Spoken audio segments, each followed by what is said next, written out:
My wife texted, "I want a divorce. All communication through my lawyer." I replied, "Understood." Then I canceled her credit cards, cut all financial support. 72 hours later, her lawyer was frantically calling me. Original post. I, 42M, am still processing, but mostly just operating on autopilot. Feels weirdly calm. 3 days ago, Tuesday afternoon, deep in work spreadsheets, my phone buzzed. My wife, Olivia, 39F. The text was short, brutal. Olivia. "Ethan, I want a divorce. Please direct all future communication through my lawyer, Mr. Peterson. His contact details will follow." 15 years of marriage, ended via text. No warning. We'd had dinner the night before, talked weekend plans. Normal. Nothing suggested this. I stared at it for maybe 5 minutes. Shock, hurt, anger. Yeah, all there, simmering below. But surface level? Cold clarity. She set the terms. Lawyers only. Okay. My reply. Understood. Then, practicality took over.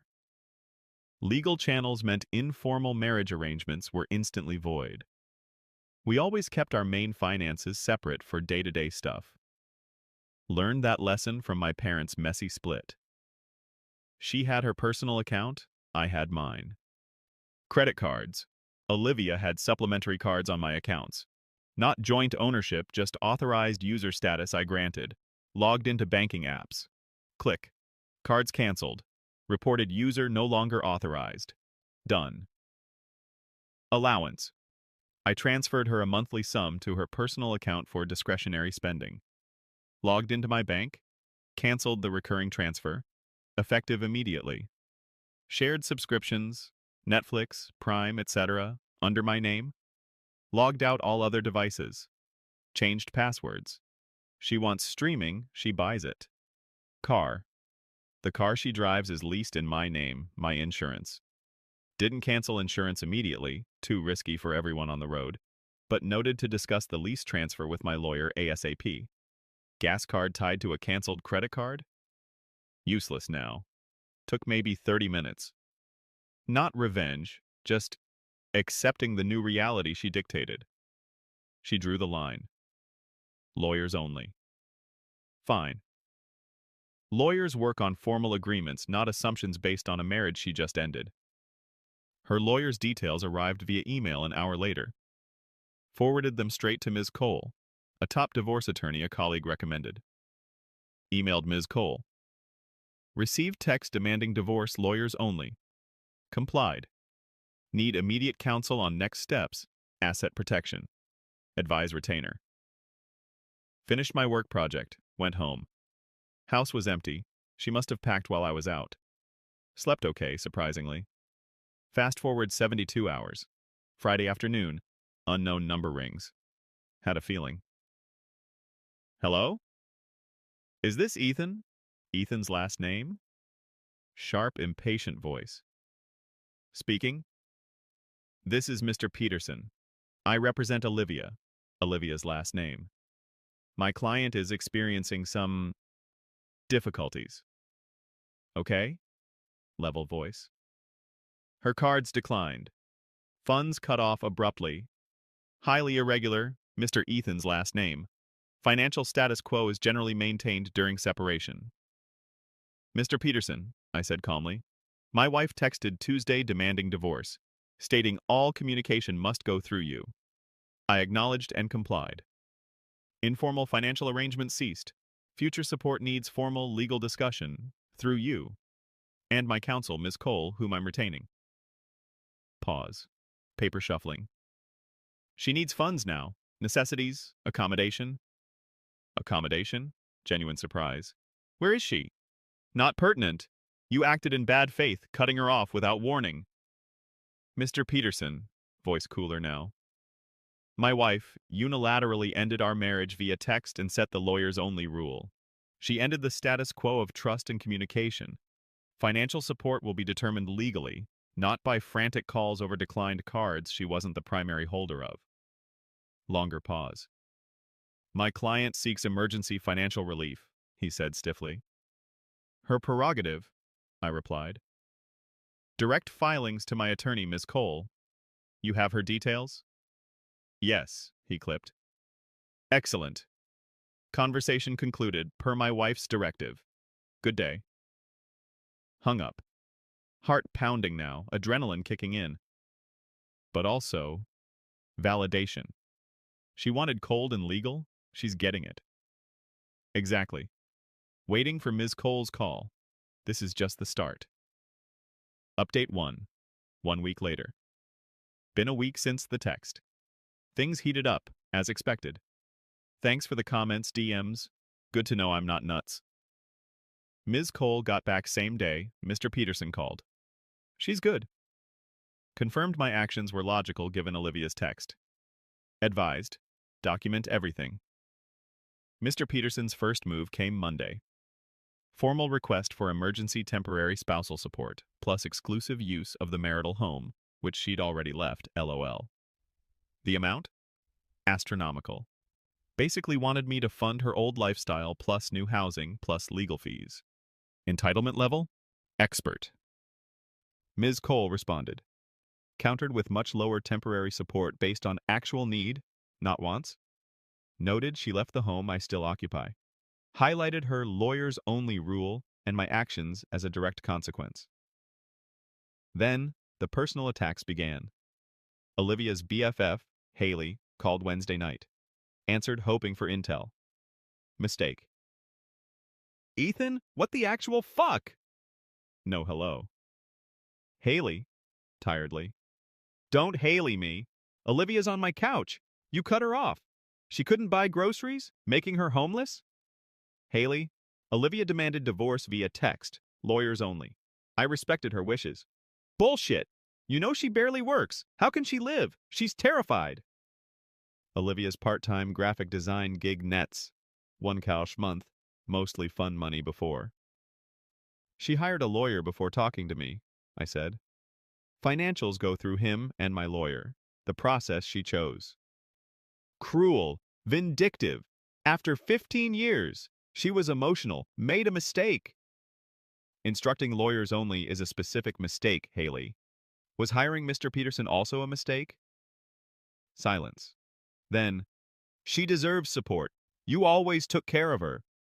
And I would have discussed things amicably if she hadn't nuked the marriage via text and lawyered up. She set the rules. We follow them now. She'll take you for everything, Haley spat. She can try, I said calmly. Filed legally? My attorney handles it. Not discussing this further. Goodbye. Click. So, I'm the bad guy for following instructions. The narrative she's spinning is pure victimhood. Also got a bank alert yesterday. An attempted withdrawal from an old savings account. Turns out, there was one joint account we'd opened ages ago and completely forgotten about. It wasn't part of our active finances. It only had about $500 left in it. Olivia apparently found the debit card and tried to drain it. Bank flagged the sudden activity on the dormant account. Went straight there, explained the pending divorce, froze the account pending legal agreement. Not about the money. It's the attempt while her lawyer screams bad faith at me. Ms. Cole says this actually helps us. Shows Olivia isn't just passively waiting, but actively trying back channels outside the process she demanded. Waiting for the emergency support hearing court date. Olivia still couch surfing at Haley's. Mr. Peterson must be realizing his client expected a blank check, not reality. Feeling less shock, more grim determination. This is gonna suck. Update 2, 3 weeks later. Okay, it got dirtier. Shocking, I know. Had the emergency support hearing last week. Olivia was there, looking stressed, avoiding my gaze. Mr. Peterson argued she was destitute, victimized by my malicious actions. Ms. Cole calmly presented the text. Olivia initiated lawyers only. Bank statements. Showed I canceled supplementary cards allowance tied to my accounts after the text. Proof. I still paid mortgage, utilities, lease, insurance, major fixed costs. Evidence. Her attempt to drain the dormant forgotten joint account after demanding lawyers. Her income.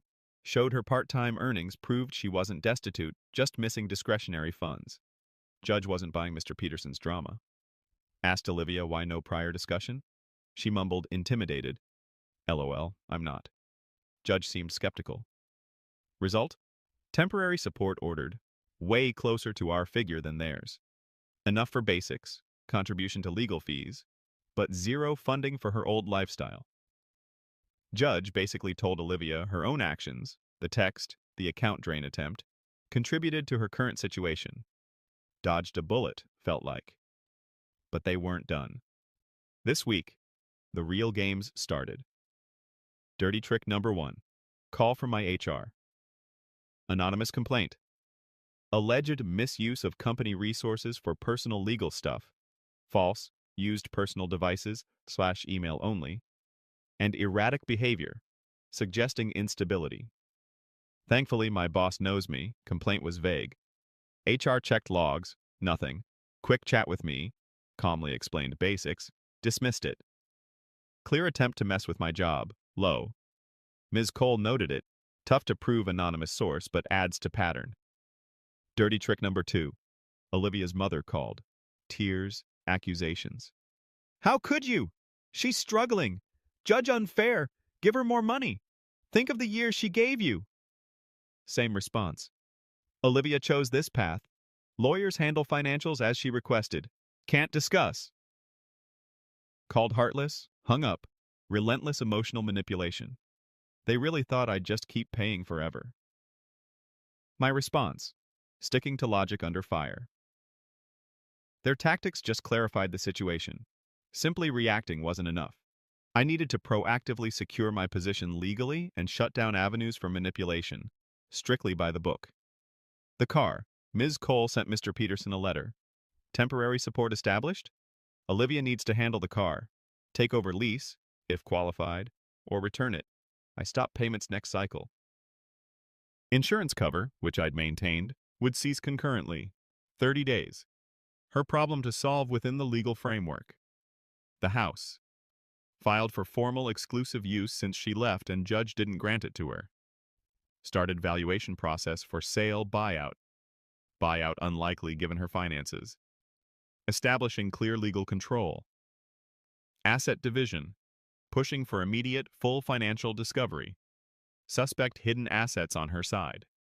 Time for transparency, legally mandated. Hiding things, Alsh's court trouble. Documenting harassment. Logged every manipulative call, the work complaint. Dates, times, summary. Ms. Cole says pattern of bad faith tactics influences final settlement legal fees. It's not about revenge, it's about methodically managing the situation within the legal boundaries she established, especially now that they were resorting to underhanded tactics. The work complaint crossed a line, making firm, decisive legal steps essential. Olivia texted me directly yesterday, breaking her own rule. Ethan, you can't take the car. How will I get anywhere? Please stop this. Screenshotted, sent to Ms. Cole. Replied, Olivia, per your instructions. Date, all communication via lawyers. Contact Mr. Peterson. Silence.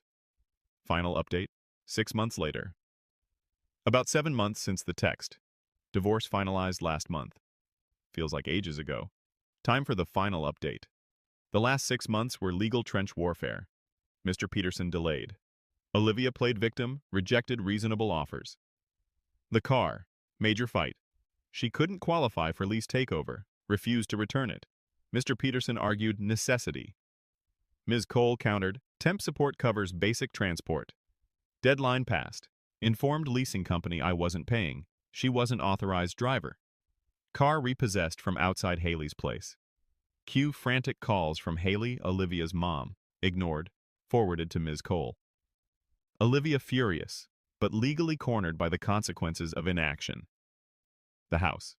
Got exclusive use order. Sold it relatively fast. Equity held in escrow pending division. Olivia fought for more, claiming economic disadvantage. Financial discovery, the kicker. Pushed hard. Olivia had to disclose. Turns out she had a separate savings account, parents' contributions over years, and some inherited stocks she forgot. Not huge, but more than the $500 in the dormant joint account. Mr. Peterson argued, separate property.